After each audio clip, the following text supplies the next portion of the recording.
What is up, people? This is Jonah Chase, and I am here to bring you the message. Today, we are going to be talking about a great person, a great fictional person, but also someone we should look up to. I am talking about Captain America. Now, before we get into this, I am going to talk a little about Captain America during the first bit of his life. And this is going to come back to Civil War, and it's going to be talking about patriotism, but for right now, let's talk about Captain America and why he's such an awesome person. Steve Rogers, a little guy, had a lot of health issues. He tried to join the army during World War II.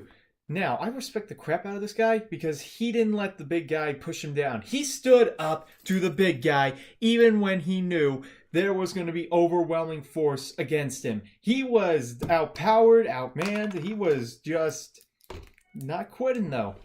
And I think any man who has that kind of spirit deserves a crap load of respect. Now, after he joins the army, thankfully, he also gets into this program for the super soldier. Now, he becomes a super soldier, just like a very red-headed, very creepy-looking guy we all know from the first movie. But the difference between this is that he respected this power and he used it for good. Even though he could do whatever probably with it, he still became a very good guy. He respected his power because he knew what it was worth. So onwards to Captain America Civil War. Now, in Civil War, we have the Sokovia Accords. Now, a lot of us have this Team Cap, Team Iron Man sort of argument going on with the Sokovia Accords. Iron Man says, let's go with the Sokovia Accords. Captain America says, no Sokovia Accords. Now, I think this movie teaches us a lot about lawful good versus moral good.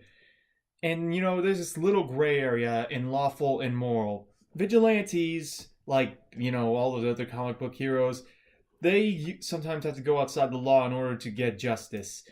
And, it's a very fickle thing that we have to look out for in society today.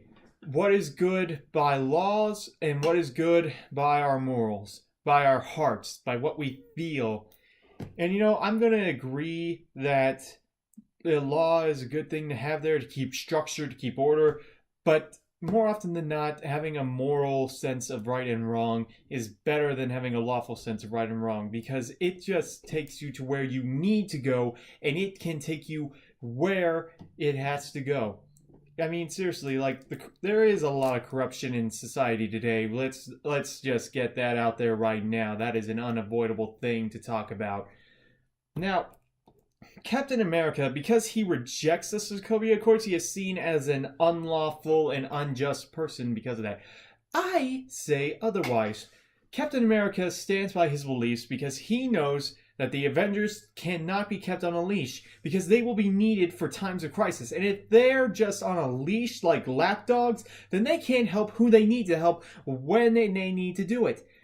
And that's just really annoying me because the Sokovia Accords, I get it. You want to keep them in check. But let's face it, in war there is collateral damage. You can't avoid collateral damage. That would be a perfect world if we could. So yeah, Sokovia Accords created because of the Ultron incident in New York. But let's face it, Ultron was more of a Tony Stark problem. But anyway, I really think that the Sokovia Accords could have been more well thought out instead of putting the Avengers on a leash. Seriously, you guys gotta understand, they are a global force. They are an international force for good. The Avengers were made to keep the world a safer place through any means, and of course there's going to be casualties, there's going to be a lot of deaths, but the Avengers are there to prevent the maximum amount of death. They are to keep it at a very, very minimum. Now, also in the movie, we also see that Captain America stands by his friend Bucky even when others are claiming that he's wrong. Bucky being a mind-controlled slave to Hydra, and was it the Soviet Union? Anyway, Bucky was mind-controlled slave. He killed Tony's parents, and Tony's angry, even though it's like, dude, he's under mind control. What do you expect him to do if he's under mind control? But yeah, anyway, we get to that. Captain America stands by his friend through and through because he knows Bucky is a good guy. Heck, the guy fought in World War II for America, and we should at least give him that benefit of the doubt. But apparently, there's no benefit of the doubt for the law. Anyway, Captain America is a patriot. He fought World War II against the Hydra and Nazis, and I just say in this movie you can really see patriotism at its best because let's face it, America was founded on the revolution against law itself into creating a different kind of society. Now, the British Empire at the time of the Revolutionary War was the greatest power in the world, and then America rose up and they said they wanted to do things their own way, away from the crown. I say, good for you. Let's fight for it. Let's kick some redcoat tail.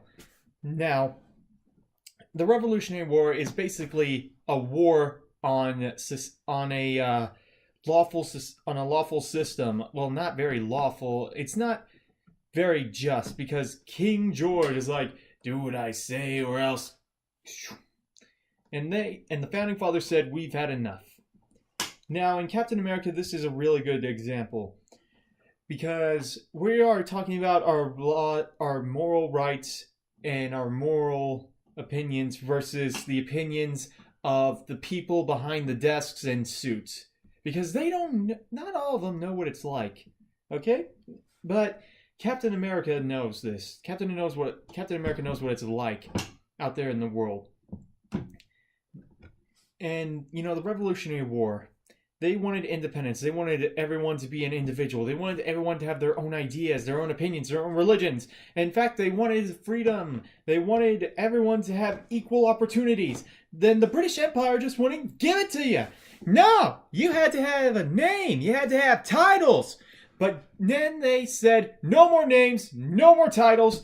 We are going to be a country that allows for people to have their own freedoms of who they want to be the individual, to be something unique. And I love that about the Revolutionary War, the Founding Fathers, and Captain America. Captain America is a patriot through and through. I respect the crap out of him. I respect the crap out of the character that he brings. I respect everything about this star-spangled suited man. Now, the point of this is, in life, there are a lot of things we need to think about when it comes to what we need to do right as a society and what we need to do right as an individual person, as an individual entity. Our morals and laws, they collide a lot. But, at the end of the day, it really just comes down to what is right, what is wrong. What is right is not always lawfully right. Not always morally right either. But what is bad could also be the same. So I want you to think about that. And I want you to take to heart this message. Thank you.